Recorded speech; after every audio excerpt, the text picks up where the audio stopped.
Hello students, I am Rehan Khan, your biology teacher from Study for Inter College, Khairabad. In last video, I told you 5 kingdom classification which was given by R.S. Whitaker. In this video, we will discuss about 3 kingdoms, Monera, Protista and Fungi, and their characteristics, features and how to recognize them. Let's start. See. First kingdom, Monera. Monera prokaryotic and unicellular. Monera के अंदर जितने भी organism आएंगे वो prokaryotic होंगे और unicellular होंगे.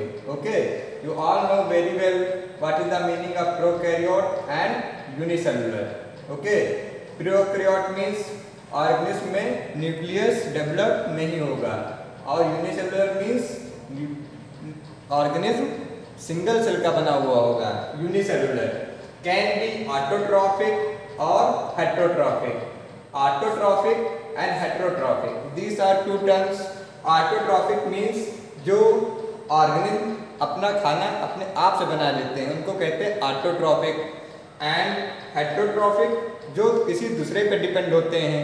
Example जैसे ऑटोट्रॉफिक प्लांट्स होते हैं, प्लांट्स अपना खाना अपने आप से बना लेते हैं. हेटेरोट्रॉफिक हम लोग दूसरे के ऊपर डिपेंड होते हैं. तो मोनेरा के ऑटोट्रॉफिक भी कुछ हो सकते हैं ऑर्गेनिज्म और कुछ हेटेरोट्रॉफिक भी हो सकते हैं. And number third point, may और may not have cell wall. इन ऑर्गेनिज्म में, प्लांट्स में किसी में सेल वॉल हो सकती है और किसी में सेल वॉल नहीं हो सकती है. एग्जांपल्स देख लें, anabaena and bacteria and blue green algae. These are examples of Monera. Understand? And let's move kingdom second, that is Protista. Eukaryotic and unicellular. अब प्रोटिस्टा के जो ऑर्गन्स होंगे उसमें क्या होगा, वो यूकैरियोटिक होते हैं और यूनिसेलुलर होते हैं. फिर वही कैन बी ऑटोट्रॉफिक और हेटेरोट्रॉफिक.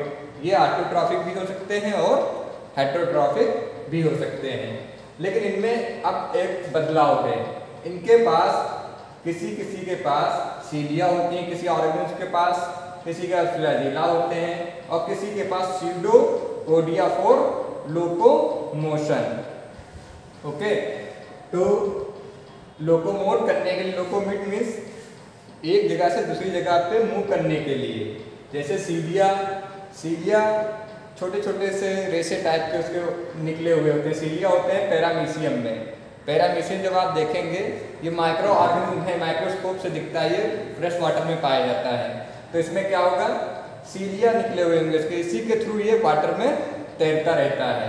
फ्लैजिला यूग्लिना में होता है, उसके पूंछ टाइप की फ्लैज, अगर यूग्लिना देखेंगे तो टेल टाइप के पीछे निकली हुई, तो इसको फ्लैजिला कहते हैं, जिससे ये मूव करता है. एंड सीडोपोडिया होता है तो अमीबा में, जब अमीबा अपना खाना कैप्चर करने के लिए तो एक सीडोपोडिया की पोजीशन निकालता है. मान लीजिए ये फूड है, ओके, और ये यहाँ पे अमीबा. तो इसको ये फूड को कैप्चर करना चाहता है, फूड को अपने अंदर लाना चाहता है, तो क्या करेगा, यहाँ से ये एक ग्रोथ और ग्रोथ करेगा ऐसे इतनी, और फूड को अंदर ले लेगा. तो जो यहाँ से इसने मूव किया है, बाहर की तरफ निकाला है कोई हिस्सा अपना पार्ट, इसको कहते हैं सीडोपोडिया. ओके, और सीडो मीन्स होता है फॉल्स. इसकी बॉडी का आकार क्या, रियल शेप इसका नहीं, तो थोड़ी देर के निकालता है, जैसे तो क्या है तो झूठा होता है, फॉल्स. सीडो का मीन्स होता है झूठा, मीन्स फॉल्स. ओके, प्रोटिस्टा में क्या होंगे, यूकैरियोटिक, यूनिसेलुलर, ऑटोट्रॉफिक हो सकते हैं, हेटेरोट्रॉफिक हो सकते हैं, और उनके जो ऑर्गेनिज्म होते हैं उनके सीलिया, फ्लैजिला और सीडोपोडिया होते हैं लोकोमोशन के लिए. Algae, amoeba, paramecium, Euglena. Okay, and number third, fungi. Fungus सभी ने देखा होगा, अचार में लग जाता है, सड़ी गली चीज़ों पे जो क्या लगता है उसको कहते हैं फंगी. और ये कैसे होते हैं,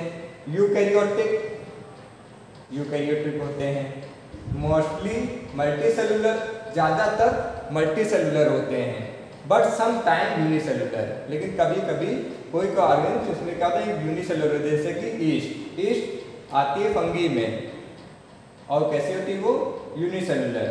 अब इनके अगर सोर्स ऑफ फूड की बात करें, ये लोग खाना कहाँ से लेते हैं, तो मोस्टली 3 टाइप के होते हैं। एक होता है सेप्रोफाइट, एक होता है पैरासाइट और एक होता है सिम्बायोटिक रिलेशनशिप से ये लोग फूड गेन करते हैं। ओके, तो सेप्रोफाइट्स ज़्यादातर ऑर्गेनिज्म कैसे होते हैं, सेप्रोफाइट्स। और सेप्रोफाइट आएगा, सेप्रोफाइट्स क्या होते हैं, तो those organism which can give food from dead and decaying material. वो ऑर्गेनिज्म जो अपना खाना डेड और डिकेइंग मटेरियल से अपना खाना लेंगे, वो कैसे ऑर्गेनिज्म होंगे, सेप्रोफाइट्स। मतलब वो जो सड़ी गली चीज़ों से अपना खाना लेंगे, वो कैसे होते, saprophyte. Use dead and decaying material for food. क्या कैसा यूज करते हैं, dead and decaying material use करते हैं काहे के लिए, अपने खाने के लिए। ओके, सम पैरासाइट्स, कुछ पैरासाइट होते हैं। पैरासाइट वो होते हैं डिपेंड ऑन अदर, जो दूसरे के ऊपर डिपेंड रहते हैं, उनको कहते हैं पैरासाइट। दे लिव इनसाइड और outside of the other organism for food. ये ऑर्गेनिज्म के अंदर भी रहते हैं और ऑर्गेनिज्म के बाहर भी ये लिव करते हैं, मतलब रहते हैं काहे के लिए, फूड के लिए। और उस पर रहने के बाद ये तो क्या करते हैं, ये नुकसान जिसको नहीं पहुंचाते क्योंकि डेड एंड डिकेइंग पे होते हैं, लेकिन ये किसी एक हेल्दी ऑर्गेनिज्म के ऊपर रहते हैं और जिसके ऊपर रहते हैं वो उनका होता है होस्ट।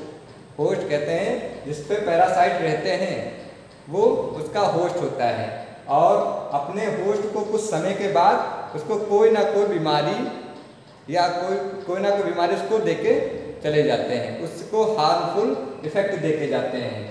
तो ये क्या पैरासाइट्स होते हैं। और कुछ होते हैं, और एक और रिलेशनशिप है सिम्बायोटिक रिलेशनशिप।